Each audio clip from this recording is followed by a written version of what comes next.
My name is Bill Abram. I'm a retired high school teacher.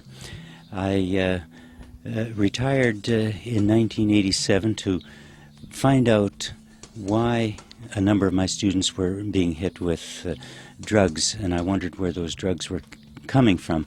And as a result of that, I found that behind the scenes in Canada, in the United States, is an organization that has no care for social issues. All they care for is making money, and the drugs were just part of that. And as I looked into the situation of the behind-the-scenes drug dealing, I discovered that the creation of money was also in that big picture of control over people. The more I discovered the machinations that the international bankers go through to control us, the more I realized that the theft of our efforts, our resources, and our labors was phenomenal, was colossal. At that point, I got introduced to a graph that the Auditor General in Canada in 1993 put out,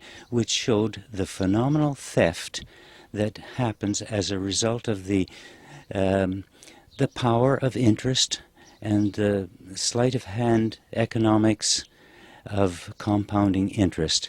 And I discovered this graph at that time, which I would like to show you here, of the degree of the theft that was taking place in Canada.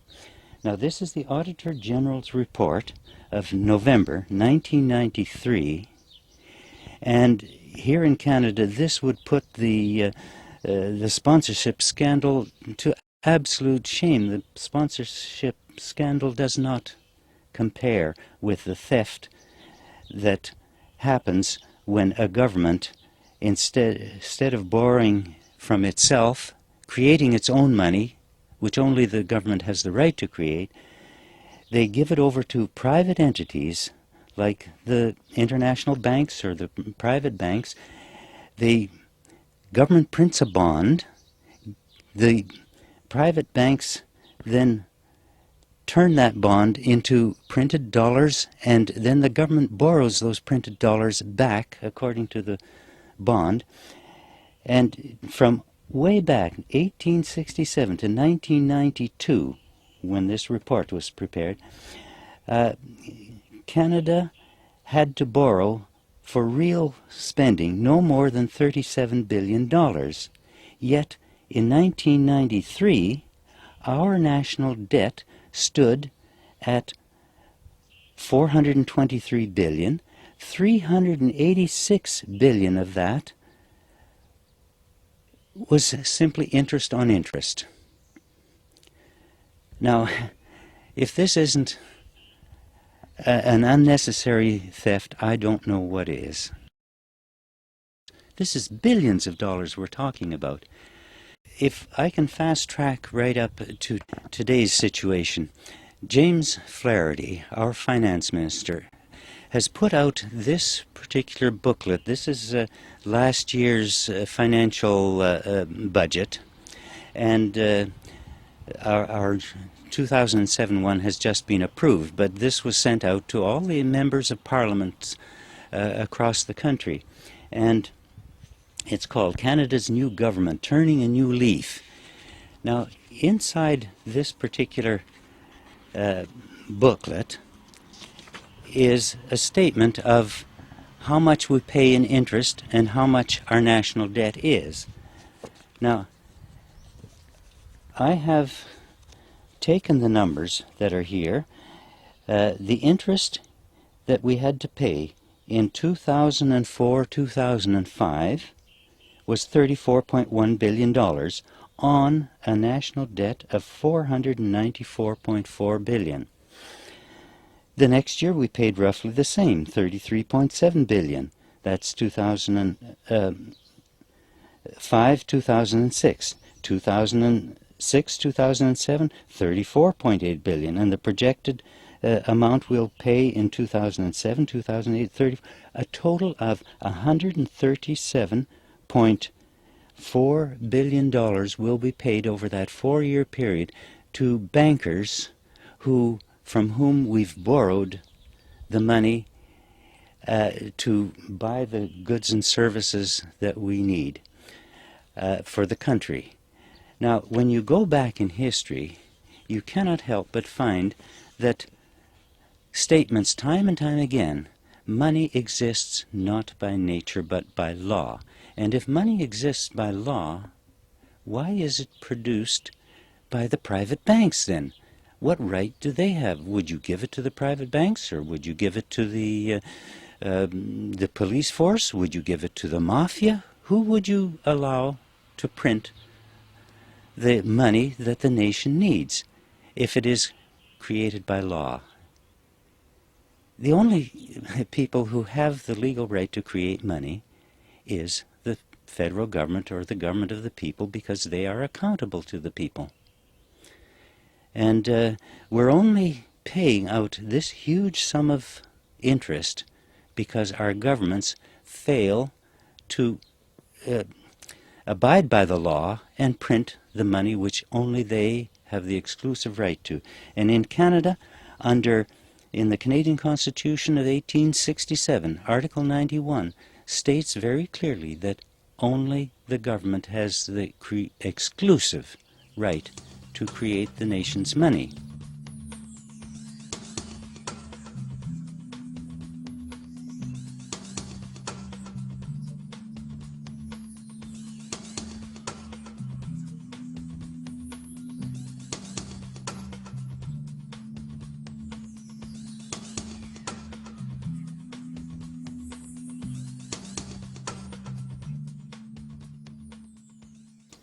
And this same clause is in the American Constitution. Yet, governments will go to private banks and allow them to create the money. In 1934, in Canada, we were in the midst of a depression. We created a bank called the Bank of Canada, and it was given the right to create the money for Canada. And the money that was being created by the private banks was phased out then over the next 10 years. So what we really had was what was called legal tender. But gradually, because of the way the promise to pay money, check money, the banks got control of all of our money creation again through check money and promise to pay money, M2 money.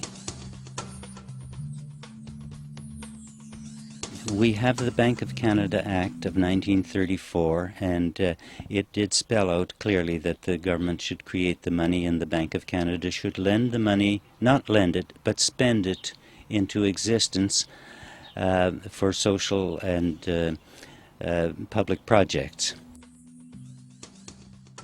The United States, since the Federal Reserve Act of 1913, the creation of money in the United States has been totally in the hands of a private consortium known as the Federal Reserve Group. But we in Canada have the laws on our books, and the Bank of Canada Act has not been changed. The preamble reads the same. The clauses in the Bank of Canada Act are still there. The only thing that is lacking in Canada is that our politicians do not abide by the Act and do not force our government to print the nation's money. In Canada, all the shares for the Bank of Canada are held on behalf of the people by our finance minister, our federal finance minister. And he has final say by law on the creation of money for Canada. In the United States, they do not have that freedom. In the United States, the Federal Reserve is totally unaccountable to the people. And the politicians, many of them, have bought the idea that, the Federal Reserve, they're a government agency and they print it. But no, indeed, they print it, but they lend it to the government, and that puts the people in debt. And the mathematics of that is that the the United States can never get out of debt. However, if you go through U.S. history, you'll find that way back in the 1850s, Andrew Jackson did manage to control the creation of money in the United States, and that is the only time in history that the United States ever was debt-free. But by law, if our politicians followed the law, we should never ever have a national debt, not especially Canada, where we have such a vast array of resources. We should want for nothing.